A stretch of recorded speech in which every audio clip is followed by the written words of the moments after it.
meet with people. It can be like in investment management, it can be in a company, it can be in sales and trading. It can be, there are a bunch of jobs that are going to have internships for people before the last summer.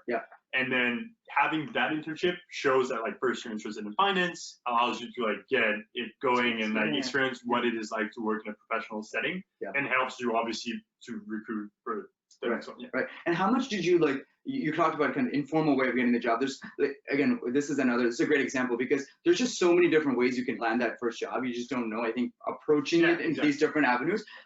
How much was the focus when you looked at Goldman was on, you know, networking and how did you, you know, networking people in the industry? Maybe talk a little bit about that and talk about what worked for you, what didn't work for you, you know, a lot, because the context is a lot of the folks, students will reach out to me and be like, hey, you know, I'm not getting responses back, or I don't know I'm going the right way. You know, just maybe illuminate some of that. I think I remember being in college and I was like, I hated the term networking. I was like, what is networking? I don't like, I'm not a super extrovert person, so I don't want to go talk to people and like cold email people. I think there are two advantages, and you can call it networking. I think it's like you want to connect with people and understand what they do in order to like decide what you want to do for them. So like when I went and decided to go banking, I was interested in Goldman.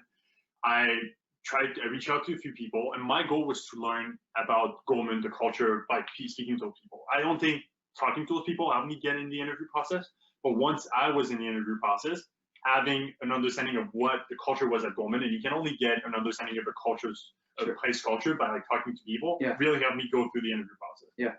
The other thing I realized that I never noticed before is like your best network is actually the people you are at school. Like you don't realize it, but like all the people that are in your class, and once you're banking the people that are your analyst class or your associates, like those people end up doing a lot of great things and like move on to jobs where there are opportunities, and like they're going to connect with you, and you're obviously very tight with those people because you worked in the trenches with them. And so that's probably an even better connection than reaching out to someone who's like very accomplished, 45 to 50, you get a 30-minute like coffee with them. Like that person might be helpful, but might be less helpful than the person you spend 2 years in with college that knows you inside out.